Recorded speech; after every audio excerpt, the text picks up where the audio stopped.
Thank you very much indeed. Chair, Bishop, Lord Sachs, Secretary of State, and distinguished guests. It's a great pleasure to be able to be with you this morning and to celebrate with you this Interfaith Week. As the Chief Rabbi has already underlined so very eloquently and effectively, one of the things we have good cause to be grateful for in this country is the warmth and spontaneity of relationships between leaders in the faith communities.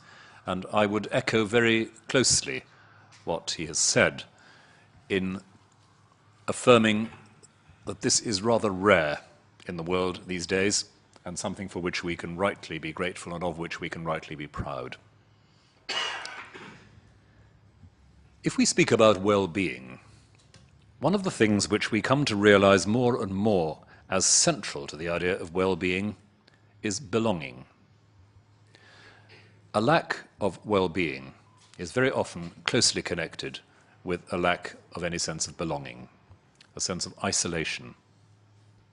To belong is to know that there is somewhere where you don't have to earn your position.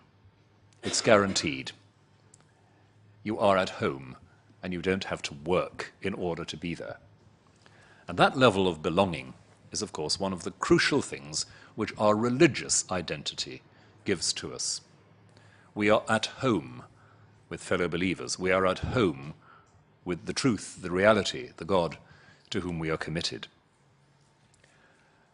And I would like us to think a little bit this morning about the different kinds of belonging in which we're all involved. Because belonging is a complex matter. We belong to our communities of faith, we belong to our families, we belong to our culture and our country.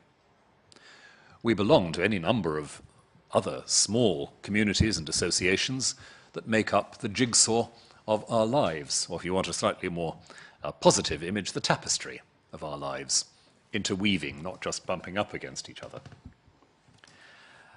Each one of us lives in the middle of that tapestry of different kinds of belonging, different layers of identity, and therefore also different levels of motivation and vision. So, to understand belonging in our society today is to try to come to terms with a very broad range of identities, motives, visions. And the challenge is to take seriously that diversity of different sorts of belonging without just making them rivals to each other.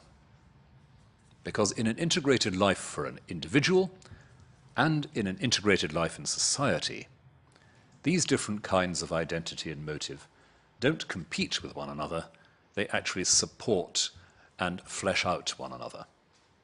And whether it's in the life of a person or in the life of a whole society, I believe we're looking for a diversity and interweaving of different sorts of belonging that is positive for the common good, the common identity that we share, and positive for each one of us as an integrated adult person. Now, in history, religious identity has sometimes been the cause of rivalry and competition, and we can't deny it. It's been the cause of rivalry and competition between church and state at times in the history of Europe. In my history book, when I was a schoolboy, there was a picture of the Holy Roman Emperor standing in the snow outside the Pope's castle to apologize to the Pope for getting in his way. That was a particularly pointed moment in church-state relationships, and it reflects a sense which was widely shared in the Middle Ages that the church and the state were rivals. The Church of England promptly rectified the balance by so identifying the church and the state that it's taken us a little while to get out from underneath, but that's another story.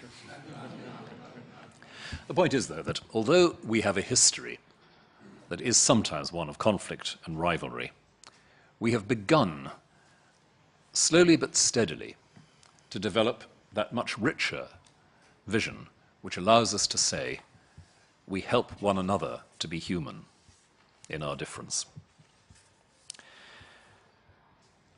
And because our religious identities are not just something that affects one little part of our lives, but something that has to do with the most profound and definitive relationships that we have, our relationship to God, to reality. That surely is a reason for not seeing our religious belonging, our religious identity, as ever in competition with other things, but rather as the context in which all our thinking, all our loving, and all our hoping takes place.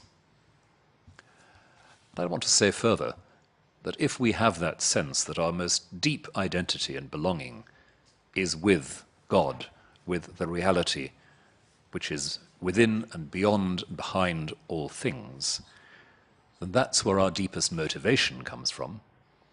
And that's where our motivation comes from to relate not just to people like us, but to the whole of reality, which I believe is what Lord Sachs drew our attention to a few moments ago in underlining the importance of Mitzvah Day and the comparable enterprises that are undertaken in all faith traditions, because I don't believe there is any major faith tradition which denies that we have an obligation to all of reality, to all of humanity. I want us, therefore, to be thinking this morning not just about belonging, as I've said, but also about the ways in which each of our traditions draws our attention away from just serving people who are like us, to putting ourselves lovingly, sacrificially, at the service of the whole of our environment. And I use the word environment deliberately, meaning by that not just our fellow human beings, but the very world we live in. How does each one of our traditions nourish and sustain and motivate that profound commitment to what is there? The actuality of the people around us, the world we inhabit, the universe we inhabit. Because it's my firm belief that each one of our different languages and practices represented around these tables has such a motive profoundly within it. And we need to quarry that and work with the grain of it again and again and again, without compromising the particularity of our convictions, without looking for some cocktail of convictions that will make everybody happy, but recognizing that each of us is aware of an obligation to more than just our own little group. So, in the ideal world and in the ideal society, how do religious communities serve well-being? They do so by underlining the importance of belonging, in the way I've suggested, belonging which is not having to earn your place, but being granted a home and a security. And we do it by looking into the depths of our own heritage to find there those themes, those motivations that remind us we are responsible not just for our immediate neighbours, but for our human brothers and sisters and the world in which we live. And finally, that does, of course, suggest some models and some thoughts around what the healthy, the well-functioning society looks like.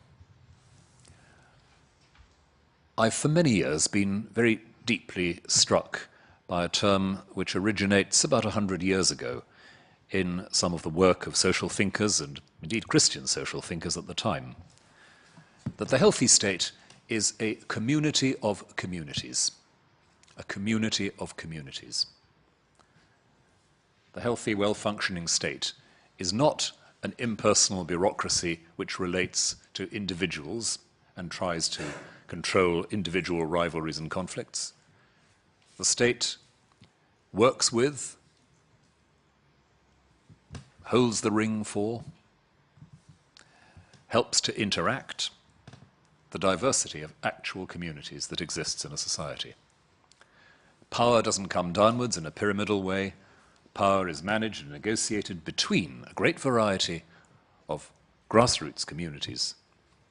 And the state seeks to make the best of that interaction, to support real exchange and the real quest for what is good for all those communities together.